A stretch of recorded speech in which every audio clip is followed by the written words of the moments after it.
오늘 이 말씀을 통해서 하나님께서 여러분들에게 큰 은혜 주시기를 바랍니다. 혹시 워라벨이라는 말을 들어보신 적 있으십니까? 네, 무슨 뜻이죠? 그렇죠. Work and Life Balance. 오늘 좀 혀가 굴러가는 것 같은데요. 네, 이 말이 2018년도부터 잘 쓰이기 시작했죠. 그 김난도라는 서울대 소비학과 교수가 이 트렌드 코리아 2018이라는 책을 냈는데요. 거기서 이 소비 트렌드 중 한 요소로 꼽으면서 되게 사회에서 널리 쓰이게 되고 주목받게 되었습니다. 이 예전에는 저희가 일을 할 때 그 회사에 그 일들에 나의 삶을 다 바치고 그 회사 그리고 그 공동체 조직에서 주는 그 성과들을 통하여서 자신의 어떤 성취를 높이고 자신을 찾는 그러한 삶을 살았지만 요즘 같은 경쟁주의적 이 사회 구조 속에서 이 개인화가 점점 심해지면서 사람들이 어떤 공동체나 자신의 회사들보다는 자기 자신을 우선시 두는 삶을 살면서부터 이런 일에만 맹목적으로 나아가는 것이 아니라 돈을 버는 것에만 맹목적으로 나아가는 것이 아니라 내가 하고 싶은 일도 해야 된다라는 생각을 가지고 사람들이 살아가고 있다는 것을 이 워라벨이라는 단어를 통해서 우리가 알 수 있는 것이죠. 그래서 연봉 많이 주고 야근해가지고 돈 많이 버는 그런 삶이 아니라 5시 칼퇴근해가지고 5시부터 자기가 하고 싶은 삶을 살아가는, 돈은 조금 벌더라도 그러한 삶을 살아가고 있습니다. 그래서 이 워라벨이라는 단어 말고 그 이전에는 아마 이러한 세대를 표현하는 말로 욜로라고 들어보셨죠? 욜로 같은 단어들이 있었고 그 이전에는 카르페디엠이라고 해서 죽은 시인의 사회에서부터 유명해진 그런 말들이 있었죠. 그것들, 이 단어들 모두가 보여주는 현 세대의 특징이 바로 자기 자신을 아낀다. 그리고 자기 자신을 긍정한다. 그러한 자기 자신을 찾는, 자아를 찾는, 그리고 그것을 실현하고 그래서 내가 최대한 행복해질 수 있는 삶, 그런 것이 우리들의 최대 관심사가 되었던 것입니다. 이러한 세대 사람들에게 오늘 하나님의 아들이신 예수님께서 말씀하시는 이 말씀은 상당히 시대착오적으로 들릴 수 있을 것 같습니다. 왜냐하면 오늘 말씀에서 예수님께서는 자기 부정에 대해서 말씀하시고 계시기 때문입니다. 저녁 시간 예수님은 언제나처럼 조용하게 기도하고 계셨습니다. 열심히 기도하시는 예수님 뒤로 제자들이 조금 멀리 떨어져 가지고 예수님께 방해되지 않게 오늘 낮에 있었던 일들을 이야기하고 있었습니다. 야, 오늘 낮에 대단하지 않았냐? 이러면서 이야기를 나눴던 것이죠. 아, 예수님 진짜 대단하신 것 같다. 오늘 낮에 물고기 2마리랑 떡 5개로 어떻게 그 많은 사람들을 먹일 수가 있었을까? 야, 나 아직도 배불러. 진짜 나도 아직도 배불러. 야, 사람들도 다 깜짝 놀라더라. 이분이 누구시기에 이런 일들을 하는가? 그렇게 수근거리더라. 라는 말들을 했던 것이죠. 바로 오늘 예수님께서 기도하시기 바로 전에 물고기 2마리와 떡 5개로 5,000명을 먹이신 기적이 일어났었기 때문이었습니다.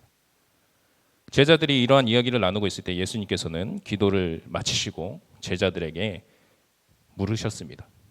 그래? 그럼 사람들이 나를 누구라 하더냐?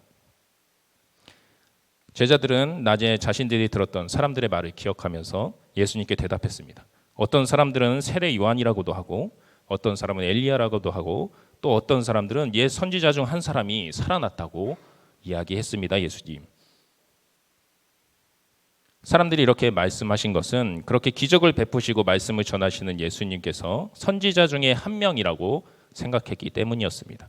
역사 속에서 선지자들도 하나님의 말씀을 전하고 또 사람이 할 수 없는 그런 기적들을 베풀고 있었던 것을 기록을 통하여서 말씀을 통하여서 알고 있었기 때문이었습니다. 또한 하나님의 예언의 말씀 중에 메시아가 임하기 전에 엘리야를 다시 보내준다 이런 말씀도 있었습니다. 그래서 그 말씀을 기억하고 있는 사람은 예수님께서 이러한 기적들을 행하시고 하나님의 말씀을 아주 기가 막히게 전해주시는 것을 보면서 예수님께서 바로 그 말씀 속에서 예언된 그 선지자, 다시 오시는 엘리야다라고 생각했던 것이죠. 하지만 이러한 여러 가지 추측들, 사람들의 추측 속에서 그 예수님의 정체들 속에서 메시아 되시는 예수님은 없었습니다. 사람들은 이 초라한 행색의 예수님으로부터 자신들이 생각했던 메시아를 발견할 수 없었기 때문이었습니다.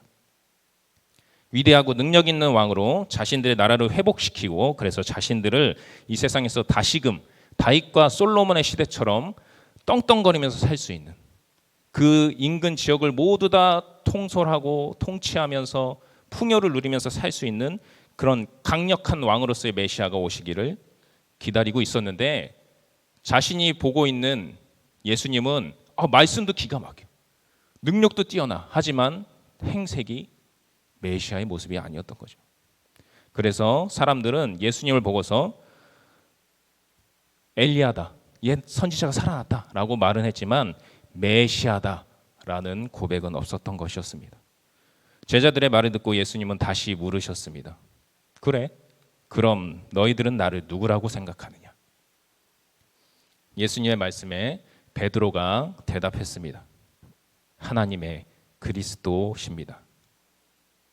그래도 함께 있으면서 예수님께 말씀을 배우고 가르침을 받고 또 곁에서 예수님을 보면서 제자들은 그래도 예수님의 메시아됨을 조금은 깨닫고 있었습니다. 그래서 예수님의 질문에 베드로가 하나님의 그리스도십니다 라고 고백할 수 있었죠. 그 베드로의 고백을 듣고서 예수님께서 다시 잠시 생각하셨습니다. 그리고 조금은 심각한 그리고 진지한 표정으로 말씀하셨습니다. 그래, 그럼 지금부터 하는 이 말은 다른 사람들에게 절대 말하지 말아라. 예수님의 말에 제자들은 긴장했습니다. 무슨 말씀이시기에 다른 사람한테 말하지 말라 그러지? 그때 예수님께서 잠시 침묵하시더니 이렇게 말씀하셨습니다. 나는 많은 고난을 받고 장로들과 대제사장들과 서기관들에게 버림바 되어 죽임을 당하고 제3일에 살아나야 하느니라. 제자들은 예수님의 이 말씀을 듣고 처음에는 벙 쪘을 것입니다. 무슨 말씀을 하시는지 이해할 수 없었기 때문이었습니다. 제자들은 예수님의 행색은 초라했지만 그 말씀과 베푸시는 기적들에서 나타난 능력을 통해서 예수님께서 메시아가 되실 분이라고 믿고 있었는데, 그럼에도 불구하고 그들의 그 메시아됨의 이상 가운데서 고난받고 버림받고 죽임당하는 예수님의 모습은 상상할 수 없었기 때문이었습니다. 지금은 초라한 행색이지만 그 능력으로 위대한 왕이 되실 거라고 생각했던 제자들에게 고난받고 버림받고 죽을 것이다, 그 뒤에 살아난다는 말은 있지만 그것이 귀에 들어오지 않았을 것이었습니다. 이게 문자 그대로 하시는 말씀이지, 아니면 그전에도 비유로 말씀하셨으니까 이게 비유의 말씀인가? 이게 무슨 의미지? 하면서 생각하면서 혼란스러웠을 것입니다. 바로 이 이유가 예수님이 자신이 고난받고 버림받고 죽음을 당했다가 다시 살아나야 한다는 이 말씀을 비밀로 하라는 이유였습니다. 제자들조차 이해할 수 없는 이 말씀을 사람들에게 말해봤자 이해할 리가 만무했기 때문이죠. 괜한 오해만 낳고 그런 혼란을 방지하기 위해서 예수님께서 금지하셨던 것이죠. 제자들을 포함해서 사람들이 기다리던 메시아는 이 고난, 배척, 그리고 죽음과는 상관없는 사람이었습니다. 사람들이 원하는 메시아는 아까 말씀드렸던 것처럼 모든 영광과 능력과 존귀로 이스라엘을 구하고 자신들에게 풍요와 안정과 평화를 가져다 주는 왕으로서의 메시아였기 때문입니다. 메시아를 따름으로 이 사람들은 자기가 원하는 그 것들을 얻으려고 했던 것이죠. 그 수많은 사람들, 예수님을 찾아와서 말씀을 듣고 고침받고자 했던 그 사람들은 바로 이 메시아 되시는 예수님을 보고자 했던 것이었습니다. 하지만 예수님의 이 말씀은 그런 제자들과 사람들의 기대를 모두 저버리는 말씀이었습니다. 그렇게 당황하고 정신 못 차리고 있는 제자들에게 예수님께서 쉴 틈도 주지 않으시고 계속해서 말씀하십니다. 내 제자가 되려면 그래서 자기를 부인하고 날마다 자기 십자가를 지고 나를 따를 것이니라. 예수님은 자기의 메시아됨이 바로 고난과 배척됨과 그리고 죽음을 통하여서, 특별히 그 십자가 사건을 통하여서 이루어질 것을 알고 계셨기 때문에 남을 위해서 죽는다는 것이 자신의 모든 것을 포기하고 거부하는 철저한 자기 부인의 길이라는 것을 제자들에게 말씀하시고 계셨던 것입니다. 예수님께서 십자가의 죽으심, 그것은 자신의 자신됨을 모두 다 포기하는 일이었습니다. 자기가 자신으로서 살기 위해서 가장 중요한 것은 무엇입니까? 가장 근본이고 가장 있어야 하는 것, 그것은 바로 생명이지요. 하지만 예수님께서는 그 생명조차도 버리셨던 것입니다. 그 생명을 부인하셨던 것입니다. 무엇을 위해 부인하셨습니까? 바로 하나님의 뜻을 위해서였습니다. 하나님의 나라를 위해서였습니다. 바로 우리들을 위해서였습니다. 예수님도 그렇게 고통스럽게 돌아가고 싶지 않으셨을 것입니다. 우리가 알고 있죠. 예수님께서 십자가에서 하신 말씀, 이 잔을 피할 수 있으면 피하게 해달라. 십자가에 달리기 전에 간절하게 기도하셨죠. 그것이 자신의 뜻이 아니라는 것을 우리는 말씀을 통해서 알고 있습니다. 예수님도 그렇게 자신의 뜻이 아니지만 그것을 부인하셨던 것이죠. 나의 생명을 부인합니다. 왜? 내가 죽어야지 하나님의 뜻이 이루어지기 때문에, 내가 죽어야지 하나님의 나라가 이루어지기 때문에 그렇게 하셨던 것이죠. 예수님께서는 이러한 십자가를 통해서 드러나는 자기 부인의 삶, 바로 자기 희생의 삶을 제자들에게 살아가라고 말씀하신 것입니다. 날마다 자기 십자가를 지고 나를 따라와라. 날마다. 그 한 번 순교를 당하는 것처럼 그 절체절명의 위기 속에서 너의 생명을 포기하라, 이런 말씀이 아니라 날마다 자기를 부인하는 삶의 태도를 지니라는 말씀을 주고 계시는 것이죠. 날마다 자기를 희생하는 삶을 살아라 라고 말씀하십니다. 바로 그러한 사람이 나의 제자이다.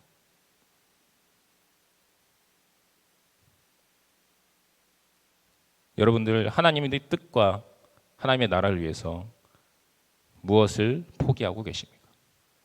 내가 원하는 나의 모습, 그것을 부인하고 계십니까? 내가 원하는 내가 되기 위해서 우리는 많은 것들을 우리의 삶을 위해서 사용합니다. 나의 시간, 나의 물질들, 나의 마음, 그 모든 것들 하나님의 나라를 위해서 포기할 수 있으십니까? 우리가 지금 이 시간, 이 공간에 와 있는 것도 자기를 부인하는 모습이죠. 지금 저희들은 어디에 가고 싶습니까? 이렇게 조용하고 잠이 오는 공간 말고 즐겁고 신나는 공간, 내 친구들 만나서 즐겁게 놀 수 있는 공간, 그곳에 가고 싶지 않으십니까? 그런데 여러분들, 자기를 부인하고 이 자리에 앉아 계시잖아요. 무엇 때문에? 하나님을 사랑하는 것이 하나님의 뜻이기 때문에. 그것을 위해서 이 자리에 앉아 계시지 않습니까? 나의 물질들 하나님 앞에 드리죠. 헌금으로, 11조로. 그거 안 내면 나를 위해서 쓸 수 있잖아요. 더 좋은 거 살 수 있잖아요.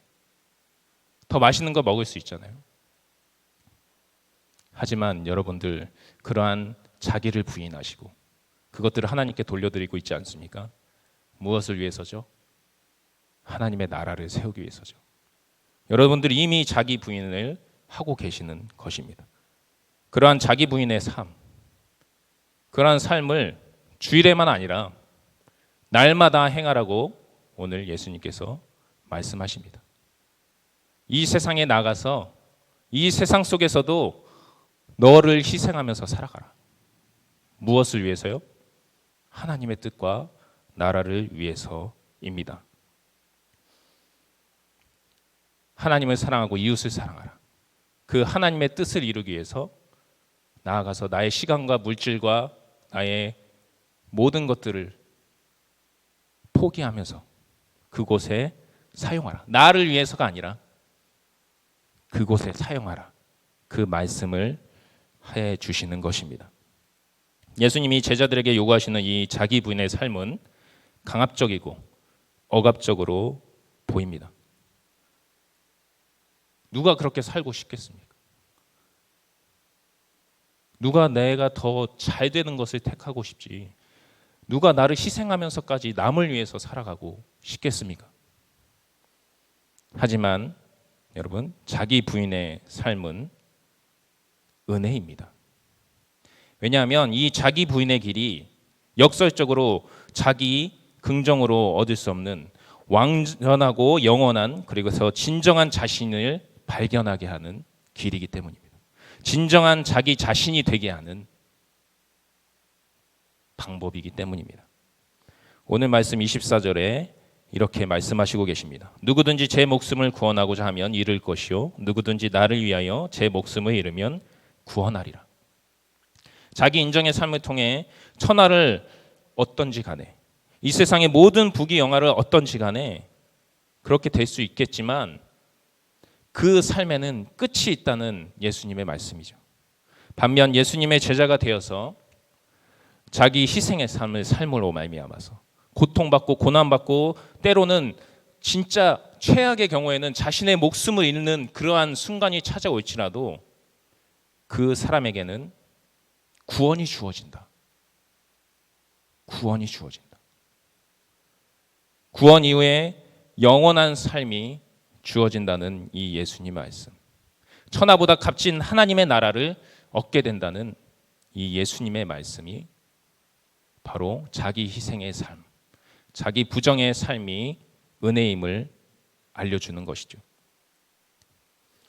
하지만 이러한 말들을 듣는다 할지라도, 이러한 예수님의 말씀을 듣는다 할지라도 이 세상의 것을 포기하지 못하는 사람들, 그래서 이 십자가의 믿음이 허무맹랑하게 느껴지는 사람들에게 있어서 그 예수님의 말씀, 아니 고통받고 버림받아서 죽은 그 예수님, 그분 자체가 부끄럽게 느껴지는 사람들이 있습니다. 그러한 자들은 심판의 날에 예수님께서도 그 사람을 부끄러워하실 것이라고 오늘 말씀에서 마지막에 이야기하고 계시죠. 사랑하는 성도 여러분, 여러분들은 어떤 메시아를 기다리고 계십니까? 이 세상에서 자기 자신을 세워줄 메시아를 기다리십니까? 자기를 세우기 위해서, 내가 행복해지기 위해서, 나의 삶을 더 풍요롭게 살아가게 해주기 위해서 그 메시아를 기다리십니까? 아니면 자기 십자가를 지는 교난을 겪으면서까지도 자신을 쫓아오라 말씀하시는 이 메시아를 기다리고 계십니까? 자기 자신을 세워줄 메시아를 쫓는다면 오늘 예수님께서 말씀하신 것처럼 이 세상에서는 성공할 수 있을지 모릅니다. 하지만 그 메시아는 이 세상의 마지막에 예정된 그 심판의 자리에서 우리를 구하실 수 없습니다. 이 세상에 잠시 부귀영화를 주겠지만, 잠시 잠깐의 평안과 안정을 주겠지만 그곳에 영원한 생명이 없다는 것이죠.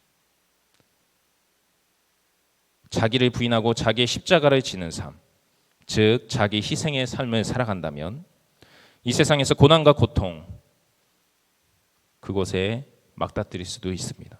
하지만 그 사람은 이 메시아 되신 예수님께서 이 세상의 마지막 그 심판의 때 그를 구원하실 것입니다.